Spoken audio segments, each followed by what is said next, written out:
Assalamualaikum warahmatullahi wabarakatuh. Perkenalkan, nama saya Zahratun Humairah, kelas MAT 3A dengan absen 9.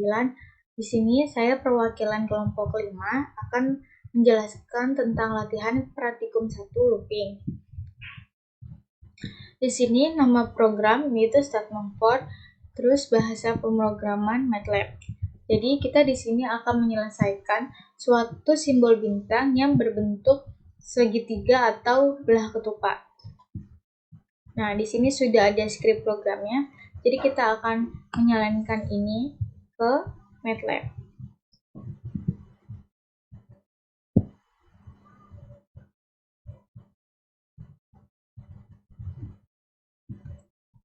Nah, setelah itu ke run and fetch, terus masukkan jumlah bintang. Jadi kita akan memasukkan nilai bintang sebanyak 6. Nah, bintang-bintang ini akan berbentuk belah ketupat seperti ini. Nah, kemudian setelah script program ada algoritma. Jadi algoritma ini didapatkan dari program-program yang sebelumnya dan kita ubah menjadi bahasa sehari-hari agar lebih mudah dipahami. Nah, di sini ada yang pertama ini mulai, yang kedua masukkan jumlah bintang A, yang ketiga inisialisasi variabel X sama dengan nilai A. Yang keempat perulangan pertama. Perulangan pertama ini ada iterasi dari B sama dengan 1 hingga A. Iterasi dalam perulangan, cetak spasi sebanyak A kali, cetak bintang sebanyak B kali, cetak bintang sebanyak B-1 kali, cetak baris baru, kurangi nilai sebanyak 1. Kemudian nomor 5, ya ini ada perulangan kedua. Iterasi dari B-2 hingga X. Iterasi dalam perulangan, cetak spasi sebanyak B+1 kali, cetak bintang sebanyak X-1 kali, cetak bintang sebanyak X-2 kali, cetak baris baru, kurangi nilai X sebanyak 1. Kemudian untuk flowchart, di sini ada simbol binometer yang berfungsi sebagai start dan end. Kemudian di sini ada simbol input dan output untuk menginput dan mengoutputkan suatu program. Dan di sini ada simbol decision yang sebagai pemilihan. Jadi yang pertama kita start dulu, kemudian input A dan masukkan program kepada simbol decision yaitu B sama dengan 1 dibagi A. Jika benar maka langsung N, tetapi jika salah kita akan mencetak bintang dan memasukkan program lagi C sama dengan 1 dibagi A. Nah, jika benar langsung N, tetapi jika salah kita akan mencetak bintang lagi dan memasukkan program ke simbol decision D sama dengan 1 dibagi B.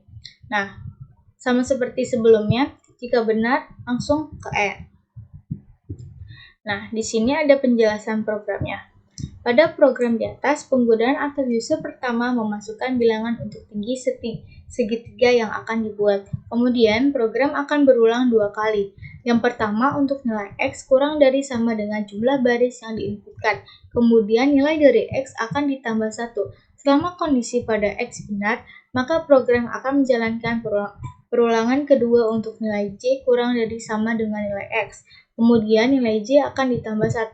Selama kondisi benar, program akan menampilkan bintang dan berganti baris dan akan berhenti jika program berkondisi salah. Kesimpulannya, dari program di atas bisa disimpulkan bahwa untuk membuat segitiga bisa menggunakan konsep perulangan. Seperti saya ketahui, program di atas menggunakan perulangan atau looping yang telah diketahui batas awal dan batas akhirnya. Selama kondisi terpenuhi, maka pernyataan akan terus dieksekusi. Sebaliknya, jika kondisi tidak memenuhi, maka program akan berakhir. Sekian dari saya. Jika ada salah, mohon maaf. Wassalamualaikum warahmatullahi wabarakatuh. Assalamualaikum warahmatullahi wabarakatuh. Perkenalkan, nama saya Sekar Rusafika dengan NIM 22080460015.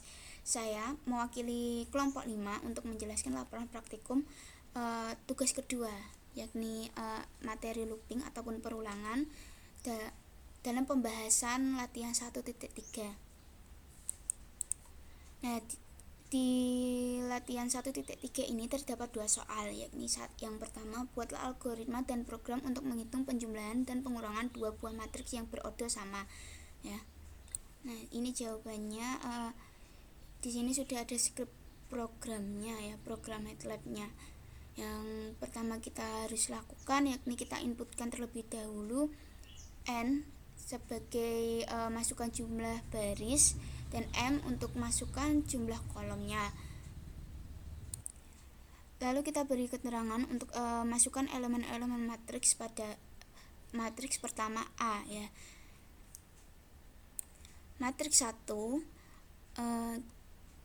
zeros itu n, m, ya. Jadi nanti ini buat matriks berapa ordo, karena ini n-nya belum diketahui barisnya ada berapa dan kolomnya ada berapa. Lalu kita masuk ke program perulangannya, yakni for untuk i sama dengan 1 sampai n, karena n di sini belum diketahui. Lalu for j sama dengan 1 sampai m, juga m di sini belum diketahui. Matriks 1 ij diinputkan, masukkan elemen a, lalu kita tutup dengan n dan kita tutup lagi dengan n. Lalu kita ulangi hal yang serupa pada elemen-elemen matriks pertama atau A ini pada input elemen-elemen matriks yang kedua atau yang B. Setelah itu kita hitung penjumlahan dan pengurangan pada matriks kedua matriks tersebut, ya, yakni hasil penjumlahan sama dengan matriks 1 ditambah matriks 2. Kalau untuk hasil pengurangannya, matriks 1 dikurang dengan matriks 2. Lalu output hasil atau tampilkan hasil, ya. Kita beri keterangan untuk hasil penjumlahan matriks, ya, dan hasil pengurangan matriks. Nah, di sini sudah terdapat output programnya.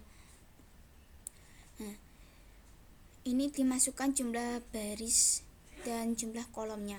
Ya, di sini saya contohnya itu baris 3 dan kolom 3, jadi berordo 3 kali 3.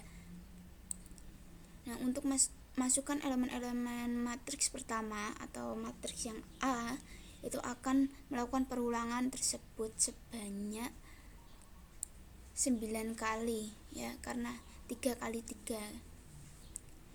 Dan ini anggota matriksnya ini kita isi sembarang, ya. Untuk masukkan elemen-elemen matriks yang kedua itu juga sama, ya, akan melakukan perulangan sebanyak 9 kali. Lalu hasil penjumlahan matriks yang sudah dihitung menggunakan program MATLAB ini, yakni ini, ya, 7, 64, 67, 10, 799. Dan untuk hasil pengurangan matriks tersebut yakni negatif 3, 0, negatif 2, 2, negatif 1, 0, negatif 1, 1, dan negatif 3. Nah, lalu untuk algoritmanya, permasalahan untuk menghitung penjumlahan dan pengurangan matriks, yakni yang pertama kita mulai, lalu yang kedua input banyaknya baris, dan yang ketiga input banyaknya kolom, lalu inputkan elemen pada matriks 1 dan matriks 2, lalu n, ya. Jadi sekian dari saya untuk pembahasan latihan 1.3 pada nomor 1. Wassalamualaikum warahmatullahi wabarakatuh. Assalamualaikum warahmatullahi wabarakatuh. Pada pembahasan yang sebelumnya kita sudah membahas mengenai latihan 1.3 pada nomor 1. Nah, sekarang kita bahas yang nomor 2-nya, yakni buatlah algoritma dan program untuk menghitung banyaknya solusi bilangan bulat positif dari persamaan X1 ditambah X2 ditambah sampai dengan Xn sama dengan R, dengan X1, X2 sampai Xn nya itu elemen dari N dan R lebih dari sama dengan N. Ya, di sini sudah terdapat script program dan outputnya ya. Dan sini script programnya itu kita beri keterangan dari banyaknya solusi ya, judulnya ya. Lalu kita inputkan dari X1, X2, dan Xn ya, diinputkan dengan keterangan masukkan bilangan bulat pertama untuk X1, masukkan bilangan bulat yang kedua untuk X2, dan masukkan bilangan bulat ke N untuk Xn. Lalu kita masuk pada prosesnya ya. R sama dengan X1 ditambah X2 ditambah dengan Xn. Dalam arti R itu adalah hasilnya ya. Jadi di sini outputnya banyaknya solusi itu kita inputkan masukkan terlebih dahulu bilangan bulat yang pertama ini dimisalkan 1, lalu bilangan bulat yang kedua dimisalkan 2, dan bilangan bulat ke N dimisalkan itu 50. Jadi R atau hasilnya ini 53. Maka diperoleh algoritmanya itu permasalahan untuk menghitung banyak solusi, yakni yang pertama kita mulai, yang kedua masukkan bilangan bulat pertama yakni X1, lalu masukkan bilangan bulat yang kedua X2, dan masukkan bilangan bulat ke N atau Xn. Yang kelima masukkan hasilnya atau R. Yang keenam itu kita hitung hasil dari rumus ya. Rumusnya X1 tambah X2 ditambah sampai Xn sama dengan R. Tampilkan hasil dan lalu selesai. Jadi sekian dari saya untuk pembahasan latihan 1.3 pada nomor 2. Wassalamualaikum warahmatullahi wabarakatuh. Assalamualaikum warahmatullahi wabarakatuh. Perkenalkan, nama saya Sekar Safika dengan NIM 2208046015. Ya, di sini saya akan menjelaskan laporan praktikum decision atau pemilihan pada tugas ketiga ya. Perwakilan dari kelompok 5 yang beranggotakan dari Zahratun Humairah, Melina Fatun Naimah, dan Sandrina Rambu Ramadhani. Struktur pemilihan adalah struktur yang digunakan pada program yang memerlukan proses pengujian kondisi untuk mengambil suatu keputusan apakah suatu baris perintah tersebut akan diproses atau tidak. Pengujian kondisi ini dilakukan untuk memilih salah satu dari beberapa alternatif yang tersedia. Tetapi tidak semua baris program akan dikerjakan pada struktur ini, melainkan hanya baris yang memenuhi syarat saja. Di dalam MATLAB seperti banyak bahasa program lainnya bisa menggunakan struktur pengujian kondisi untuk mengimplementasikan pemilihan kondisi. Struktur pengujian kondisi ini memungkinkan untuk menjalankan suatu perintah-perintah tertentu jika kondisi tertentu sudah terpenuhi atau tidak terpenuhi. Ya, berikut beberapa komponen penting dalam struktur pemilihan kondisi pada MATLAB. Yang pertama, kondisi. Kondisi adalah ekspresi atau pernyataan yang dievaluasi untuk menentukan apakah pernyataan itu yang mengikutinya akan dieksekusi atau tidak. Kondisi ini dapat berupa perbandingan, seperti contohnya A lebih dari B, atau hasil evaluasi fungsi atau variabel lainnya.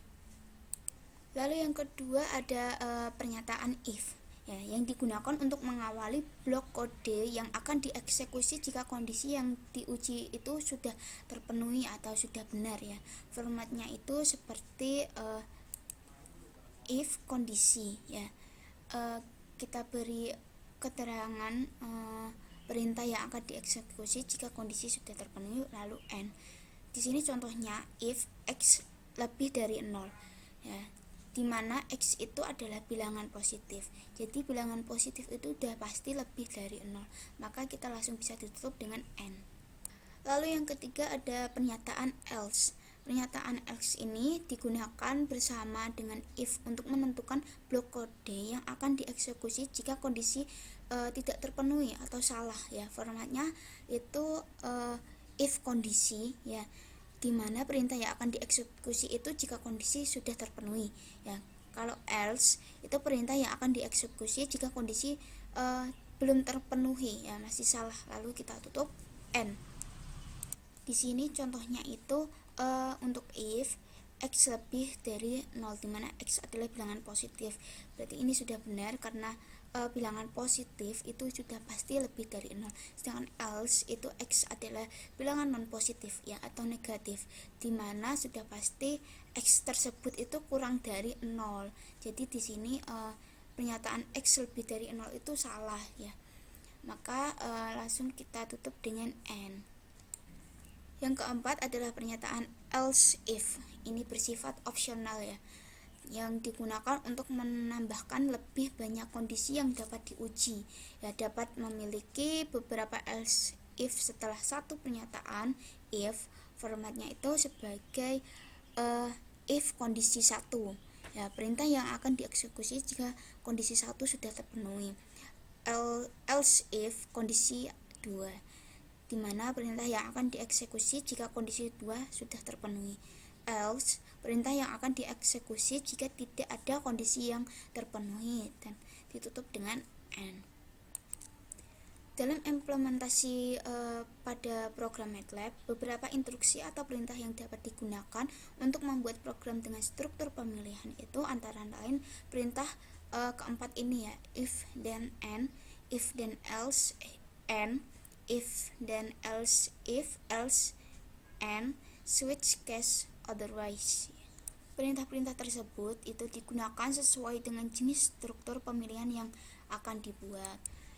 Yang pertama terdapat struktur pemilihan satu kasus. Perintah if then n digunakan jika struktur pemilihan hanya memuat satu pilihan saja. Bentuk ini juga disebut dengan istilah struktur pemilihan satu kasus. Ya, dalam hal ini, proses tersebut akan dijalankan jika memenuhi kondisi yang telah ditetapkan. Lalu yang kedua ada struktur pemilihan dua kasus. Struktur pemilihan dua kasus ini menggunakan perintah if then else n, yang berarti perintah ini digunakan jika kasus yang dihadapi memuat dua pilihan. Bentuk umum struktur pemilihan dua kasus ini dinyatakan sebagai berikut ya. If sebagai kondisi, then untuk proses 1, else sebagai proses 2, dan ditutup dengan n. Dalam hal ini, proses akan dijalankan jika memenuhi kondisi yang telah ditetapkan. Lalu yang ketiga adalah struktur pemilihan 3 kasus atau lebih. Struktur pemilihan dengan 3 kasus atau lebih ini menggunakan perintah if then else if then else and, yang berarti perintah tersebut digunakan jika masalah yang dihadapi memuat 3 pilihan atau lebih ya. Bentuk umum struktur pemilihan 3 kasus ini atau lebih dinyatakan sebagai berikut. If sebagai kondisi 1, then proses else if sebagai kondisi 2, dan untuk proses 2 dan else sebagai proses 3 dan n ya. Proses tersebut akan dijalankan jika sudah memenuhi kondisi yang telah ditetapkan. Selanjutnya yakni yang keempat, terdapat struktur pemilihan dengan perintah switch case otherwise ya. Perintah switch case otherwise merupakan alternatif lain pemrograman yang berkaitan dengan pengambilan keputusan berdasarkan beberapa kondisi yang telah ada. Perintah ini digunakan untuk pengambilan keputusan di antara beberapa pilihan atau kondisi. Jadi sekian dari saya untuk penjelasan awal struktur pemilihan ya. Jika ada kurangnya saya mohon maaf, dan akan dilanjut dengan rekan saya untuk melanjutkan penjelasan yang selanjutnya, yakni praktikum dan latihan 2.3-nya. Assalamualaikum warahmatullahi wabarakatuh. Assalamualaikum warahmatullahi wabarakatuh. Perkenalkan, nama saya Melina Fatuna Ima, perwakilan dari kelompok 5 yang akan menjelaskan tugas 3 pembahasan tentang latihan praktikum 1 dan latihan praktikum 2. Oke, bisa kita lihat latihan praktikum satunya. Di sini kita menggunakan bahasa pemrograman yaitu MATLAB. Nah, dengan permasalahan, gunakan instruksi pemilihan tersebut if atau else pada soal optik geometri dengan keterangan titik fokus F sama dengan S1 dikali S dibagi S ditambah S1. Bila F kurang dari 0 maka cermin cembung. Bila F lebih dari 0 maka cermin cekung. Bila F sama dengan 0 maka cermin datar. Nah, bisa kita lihat di sini ada script programnya dan bisa kita salin ke program MATLAB-nya dan akan menghasilkan output seperti berikut. Nah, jika kita memasukkan nilai S sama dengan 3 dan nilai S1 sama dengan 4, maka F akan menghasilkan nilai 1,71 yang artinya cermin cekung. Oke, bisa kita lihat ya, F sama dengan 1,71 maka cermin cekung ini masuk dalam pernyataan yang kedua, yaitu bila F lebih dari 0 maka cermin cekung. Dikarenakan nilai F itu 1,71 yang artinya lebih dari 0, maka pernyataannya yaitu cermin cekung. Ya, sekarang kita lanjut ke algoritmanya. Sini buatlah algoritma dari permasalahan di atas. Nomor 1 ini kita mulai ya, yang kedua masukkan nilai S, yang ketiga masukkan nilai S1, dan yang keempat hitung hasil dengan rumus F sama dengan S1 kali S dibagi S ditambah S1. Nah, yang kelima nih, jika F kurang dari 0, ya, jika benar, maka program akan mencetak F kurang dari 0, maka cermin cekung. Jika salah, maka lanjut ke langkah atau ke program berikutnya, yaitu jika F lebih dari 0. Jika benar, maka akan dicetak F lebih dari 0, maka cermin cembung. Jika salah, maka akan dicetak F sama dengan 0, maka cermin datar, dan program akan berakhir. Nah, di sini juga sudah tertera flowchart-nya ya. Akan dimulai dengan start, dan di sini kita bisa menginputkan nilai S, kemudian nilai S1, dan kita bisa memasukkan rumusnya ya. Oke. Di flowchart ini bisa diperhatikan di sini ada gambar belah ketupat yang menyimbolkan decision atau pemilihan. Jika F kurang dari 0, jika programnya benar, maka akan dicetak cermin cembung dan program akan berakhir. Tapi jika programnya itu salah, maka akan dilanjutkan ke program berikutnya yaitu F lebih dari 0, dan jika benar ya akan dicetak cermin cekung dan program akan berakhir. Tapi jika program tersebut juga salah, maka akan dilanjutkan ke program berikutnya yaitu F sama dengan 0, maka akan dicetak cermin datar. Nah, penjelasan program. Penjelasan pada program di atas ya. Pada program di atas, pengguna atau user pertama memasukkan nilai yang akan dihitung, yaitu nilai S dan nilai S1. Kemudian masukkan program perhitungannya ya, yaitu F sama dengan S dikali S1 dibagi S ditambah S1. Lalu program akan melakukan pemilihan. Jika programnya itu benar ya, akan dicetak F kurang dari 0 maka cermin cembung. Jika pernyataan tersebut salah, maka akan lanjut ke program berikutnya. Jika pernyataan benar, maka akan dicetak F lebih dari 0 maka cermin cekung. Tapi jika pernyataan tersebut juga salah, maka program akan mencetak F sama dengan 0 maka cermin datar. Nah, kesimpulannya dari program di atas bisa disimpulkan bahwa untuk memilih cermin mana yang masuk ke dalam nilai F, maka kita bisa menggunakan konsep pemilihan.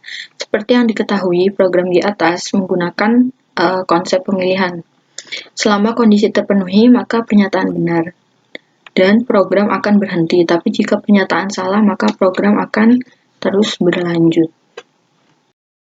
Oke, sekarang kita lanjut ke latihan praktikum 2. Di sini bisa kita lihat masih sama seperti latihan praktikum 1, kita masih menggunakan bahasa pemrograman MATLAB, tentunya dengan permasalahan yang berbeda, yaitu gunakan instruksi pemilihan tersebut if atau else pada soal percepatan dengan keterangan A sama dengan VT dikurangi V0 dibagi T. Bila A kurang dari 0, maka benda diperlambat. Bila A lebih dari 0, maka benda dipercepat. Bila A sama dengan 0, maka benda diam. Kita juga bisa lihat di sini ada script programnya dan sudah kita terapkan dalam program MATLAB yang akan menghasilkan output seperti berikut.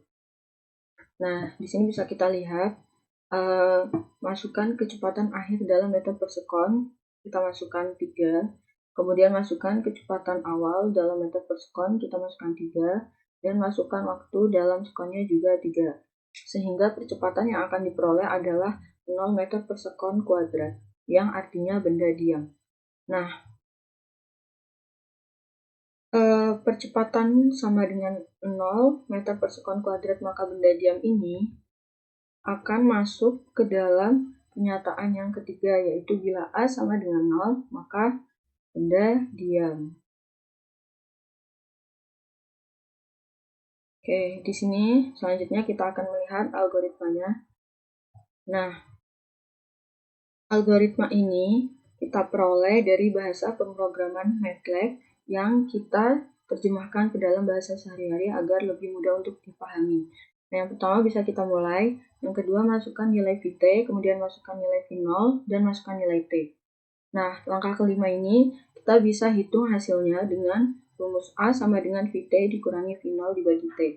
Jika A kurang dari 0, jika benar, maka akan dicetak A kurang dari 0, maka benda diperlambat. Jika salah, maka akan lanjut ke langkah atau program berikutnya. Jika A lebih dari 0. Jika benar, maka akan dicetak A lebih dari 0, maka benda dipercepat. Jika pernyataan juga salah, maka akan langsung dicetak A sama dengan 0, yang artinya benda diam. Di sini bisa kita lihat flowchart-nya ya. Akan diawali dengan start, kemudian kita akan menginput nilai VT, V0, dan T. Di sini juga kita bisa memasukkan rumusnya untuk menghitung nilai A.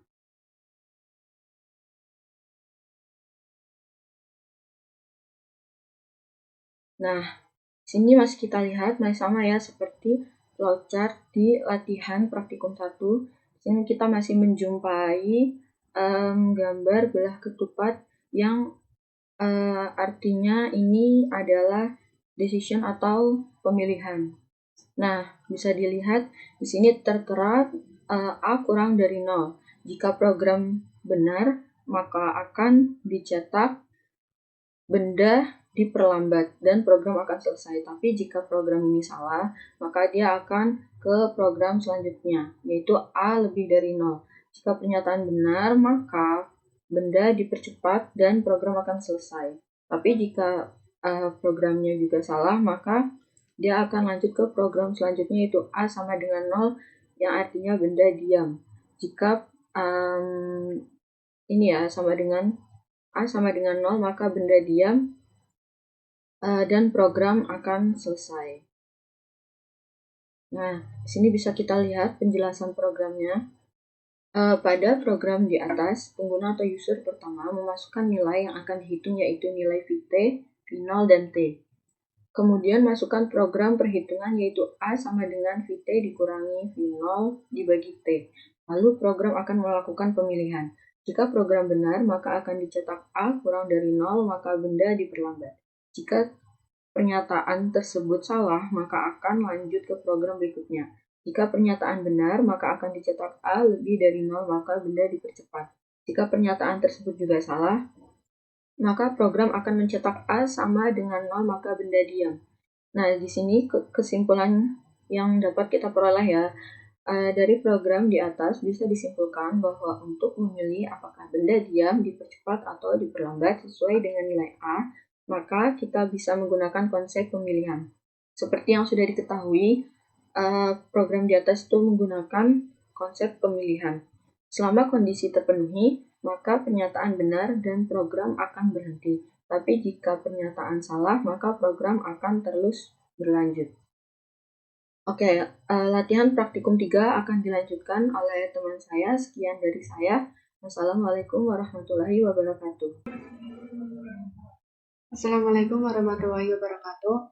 Saya Sandrina Rambura Madani dari kelompok 5 akan menjelaskan tugas matematika komputasi tugas 3 latihan praktikum 3 dengan bahasa pemrograman MATLAB dan dengan permasalahan gunakan instruksi pemilihan tersebut F atau else pada soal efisien mesin dengan keterangan efisiensi E sama dengan 1 min buka kurung 1 kurang T2 per T1 dikali 100%. Bila 0 kurang dari sama dengan E dan kurang dari sama dengan 60%, maka mesin boros. Bila 60% kurang dari sama dengan E dan E kurang dari sama dengan 80%, maka mesin irit. Bila 80% kurang dari sama dengan E dan kurang dari sama dengan 100%, maka mesin ideal. Dengan bahasa pemrograman,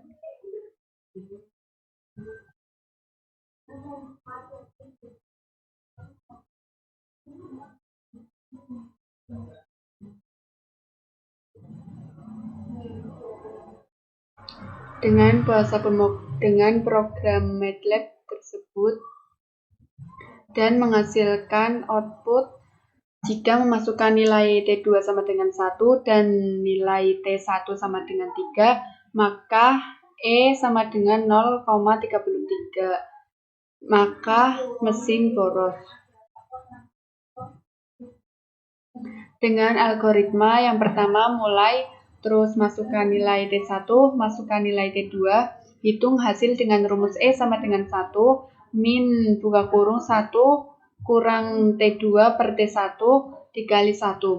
Jika E lebih besar dari 0 dan E kurang dari sama dengan 0,6, jika benar maka akan tercetak mesin boros, tetapi jika salah maka lanjut ke langkah berikutnya.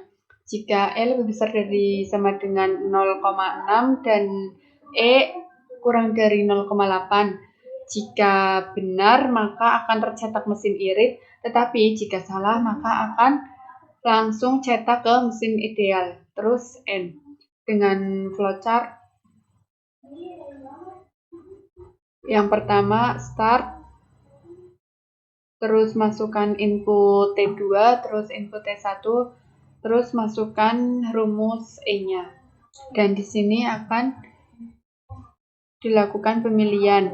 Jika 0 kurang dari sama dengan E dan kurang dari 0,6 maka akan tercetak, jika benar maka akan tercetak mesin boros, tetapi jika salah akan melakukan program selanjutnya, yaitu jika 0,6 kurang dari sama dengan E kurang dari 0,8 maka tercetak mesin irit. Dan yang terakhir akan mencetak mesin ideal. Terus N. Dengan penjelasan program, pada program di atas pengguna atau user pertama memasukkan nilai yang akan dihitung, yaitu nilai T1 dan nilai T2. Kemudian masukkan proses perhitungan, yaitu E sama dengan 1 kurang 1 kurang T2 per T1 dikali 100%. Lalu program akan melakukan pemilihan. Jika program benar maka akan dicetak E yang berada di antara 0 sampai 60%, maka mesin boros. Jika pernyataan tersebut salah maka akan lanjut ke program berikutnya. Jika pernyataan benar maka akan dicetak E yang berada di antara 60% sampai 80%, maka mesin irit. Jika pernyataan tersebut juga salah, maka program akan mencetak E yang berada di antara 80% sampai 100%, maka mesin ideal. Kesimpulan dari program tersebut adalah, dari program di atas bisa disimpulkan bahwa untuk memilih apakah mesin itu boros, irit, atau ideal yang sesuai dengan nilai E, maka kita bisa menggunakan konsep pemilihan. Seperti yang saya ketahui, program di atas menggunakan pemilihan. Selama kondisi terpenuhi, maka pernyataan benar dan program akan berhenti. Tapi jika pernyataan salah, maka program akan terus berlanjut. Sekian dari saya. Wassalamualaikum warahmatullahi wabarakatuh.